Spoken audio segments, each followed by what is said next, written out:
What's in a name? Freeport was once a thriving economic powerhouse in Florida's Northwest until a new technology steamed into town, taking passengers, pay, and power with it. But are the economic tides now flowing back into this historic port community? Freeport's civic history dates way back to about 1830, when early settlers were drawn to this naturally protected harbor known as LaGrange Bayou. The entrance to LaGrange Bayou is located on the northeastern side of Choctawhatchee Bay, just west of the Highway 331 bridge. In the years and decades to come, pioneering families would settle here and forever leave their mark. The McCormicks, the Blunts, the Buxtons, the Days, the Marse, the Barleys. A descendant of those early settlers, Freeport Mayor Russ Barley grew up here. The city of Freeport was incorporated in 1963. The first mayor was Mr. Oscar T. Morris. He went by the name of Buster. He was in there for a couple of years, and then my dad was the second mayor. He was in there for a short time. Nevertheless, he was mayor, and he had served as council president prior to. And then we have gone on up, and I'm the 11th mayor that is in the city.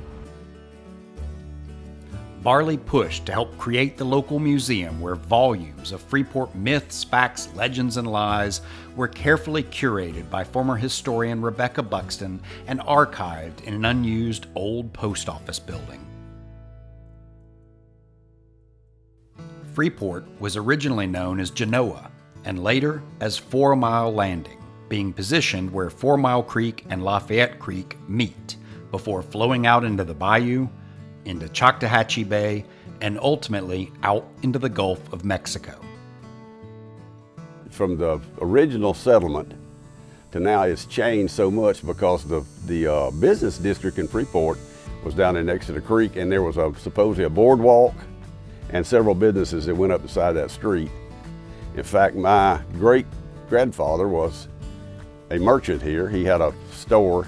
At some point in time, it caught fire, and of course, it being all built out of heart pine, it all burned.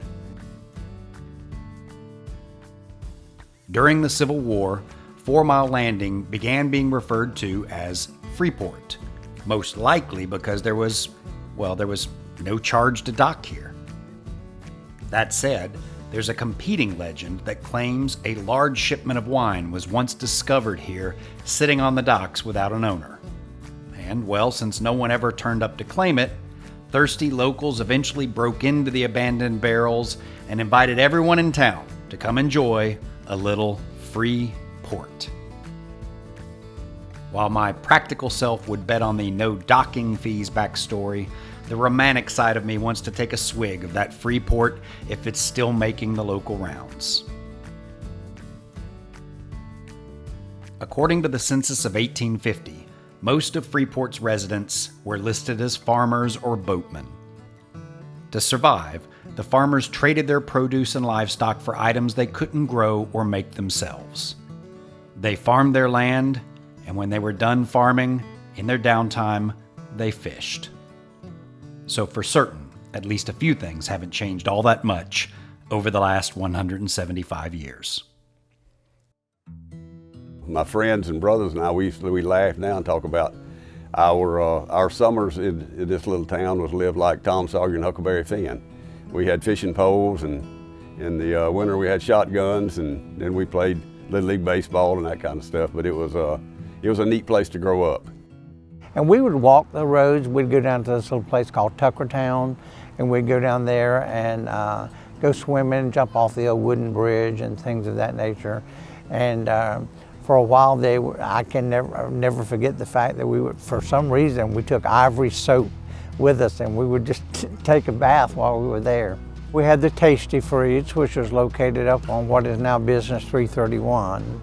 We would usually get like a cheeseburger and fries, but back then it was like less than $1 or something like that, you know. That's when gas was like 19 cents a gallon too. The rule was we had to be home before dark, and that's pretty much the way we played the game. My uncle and my dad started a rattlesnake rodeo in Freeport back in the early 60s, and it was the first one in the southeast. There was abundance of rattlesnakes in our area, and it started out real small. I remember the first year there was probably maybe 20 or 30 snakes. There were prizes given out for the most snakes caught and also for the biggest snakes caught. All the local celebrities, the radio station people, the politicians came down for that. As it got bigger, Silver Springs, which was Ross Allen's, and he would milk the snakes, and then the rangers would be there. They would take the snakes and skin them and use them for meat. People from all over the county showed up, so it turned out to be a really big deal.